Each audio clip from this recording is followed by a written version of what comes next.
Right, hello ladies and gentlemen, and welcome to a Sunday afternoon episode of Ted's Booze of me, your most gracious host Ted. I've not been feeling well the last couple of weekends, so that's probably why you guys haven't seen too many episodes recently. But as is tradition, once in a while I do like to get guests on to sort of get a different perspective on things. Obviously you guys will have seen episodes I've done with my mate Philip before, some of my old colleagues from when I used to work at this Sussex Students' Union, and obviously my mates Imogen and her partner Owen. So I'm here today with another good friend of mine, Alice, and her partner Owen. Running thing. Owen. Also Owen. Owen, also exact same kind of like Celtic way of spelling it, which is E-O-I-N, isn't it? Yeah.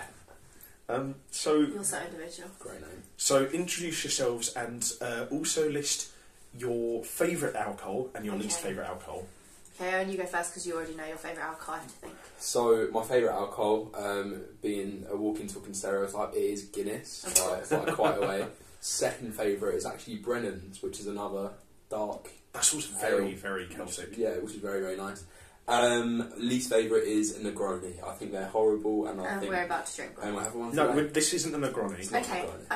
But That's Negroni, hate it. Okay, I'm Alice, and my favourite alcohol is probably an apple sours because I don't really like alcohol that tastes like alcohol. What are you, 14? I don't like alcohol that tastes like alcohol. Yeah. Or WKD. a pina colada. That's fine. Yeah, because I like alcohol that's really sweet, and or a rosé.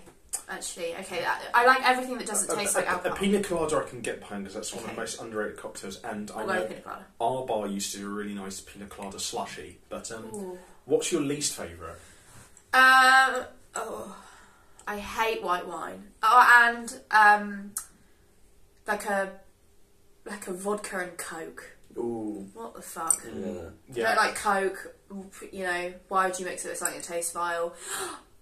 Okay. I take that back. My favourite spirit alcohol is a vodka cranberry.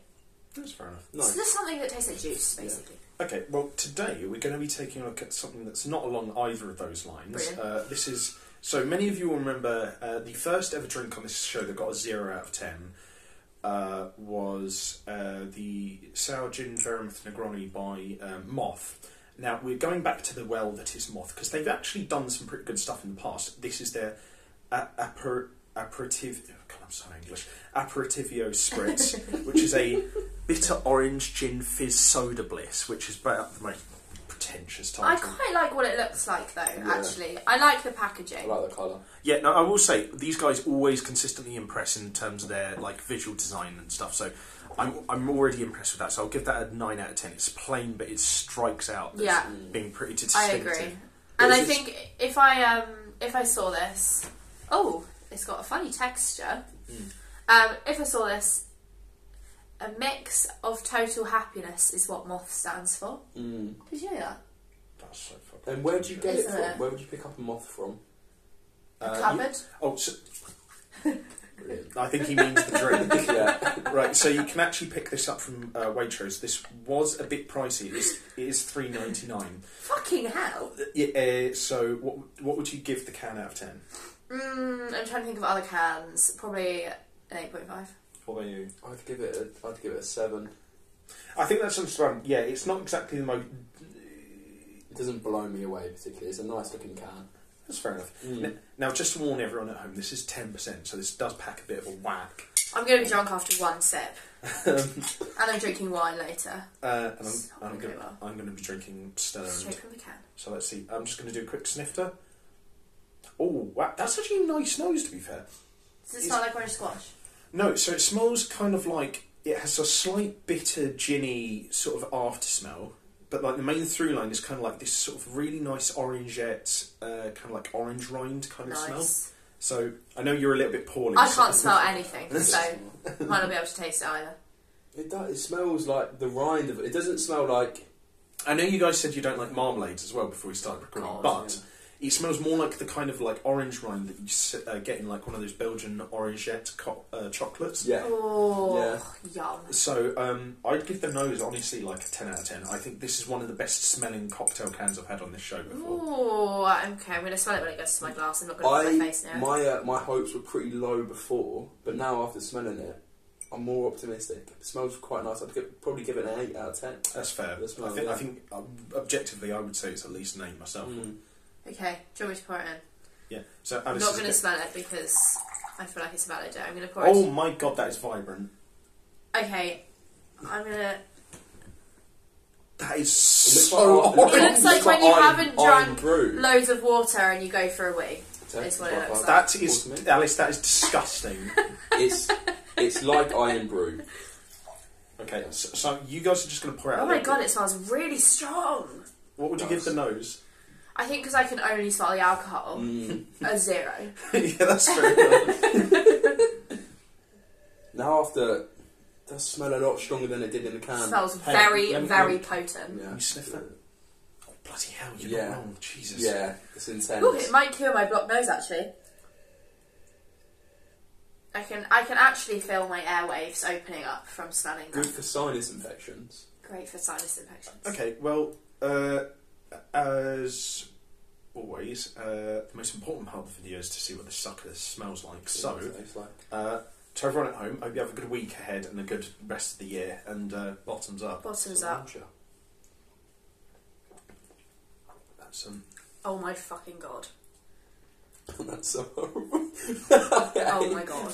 It's everything I hate. Because you know what, I can't actually really taste much. Can you not? So all I can feel is a burning sensation in the back of my throat. The aftertaste is nice though. It's bizarre. It's usually with drinks. More often than not, when they're bad, they're either bad throughout or they are mediocre with a bad aftertaste. This is a bad drink with a good aftertaste. Yeah, I agree. I would say, coming from the perspective of somebody who can't really taste or smell anything right now,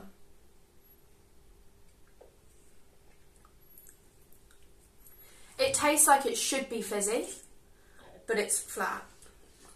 And I'm confused as to why it's flat. Yeah, that should be fizzy. We just opened this and it's already flat. Like, it tastes like it did have fizz in it at some point, and then the bubbles have left. Yeah. Like when you leave like a bottle of Prosecco out for 2 days. That's what it tastes like. It tastes as if you just left orange rinds in vodka and then chewed into it.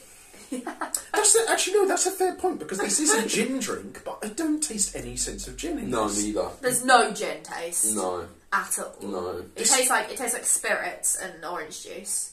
Yeah, and not. I kind of want some more though. Tell you what, you could realistically probably finish this if you want. I will not finish this.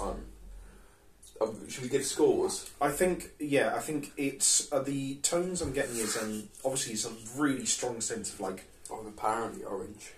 There's this undertone of like kind of from concentrate orange juice, and this through none of like kind of candied orange rind. Yeah. And then the overlying flavour is just a general sense of bitterness. But like you said, like the actual alcohol is kind of indistinct. Indistinguishable, yeah. It's just not really.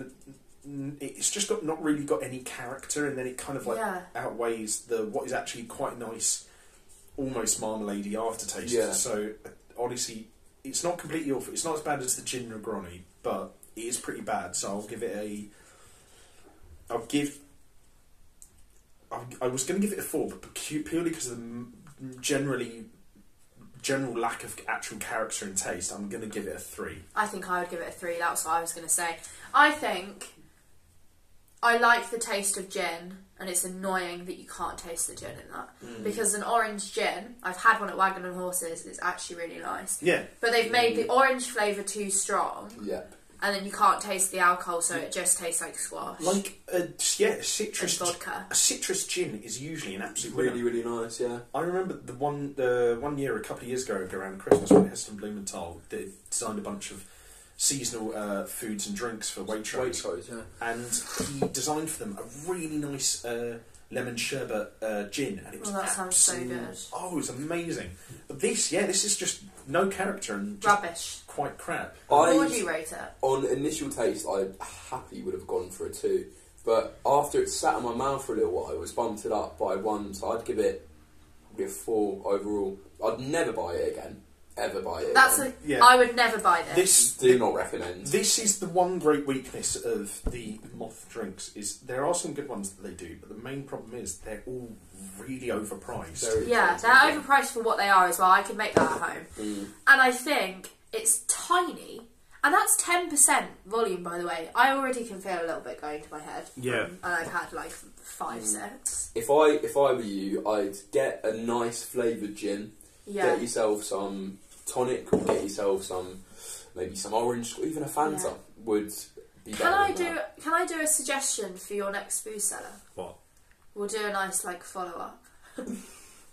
You know those really disgustingly sweet 3 for £1 cans in Sainsbury's where you get a passion fruit martini and those ones, right? I would love to see you rate those, but I don't want just one. I want a group of 3. Okay. One after the other. They are horrid. Right, well, Alice... But I feel like I want to know what they're like. Alice evidently wants to kill me off either through diabetes or poisoning. I do. So, because the reason I say that is because this is an expensive, bitter version of those fucking cans. Yeah, that I can see that actually. Well, I think that kind of conclusively ties down to it being an interesting concept for a drink that has a nice aftertaste but is generally pretty crap. Yeah, basically I agree. Could do better. Could do better. So if you guys like this video, leave a like, share and subscribe. If you have any suggestions for future episodes of Booze Cellar like Alice does, without wanting to kill me, then leave them in the comment section down below.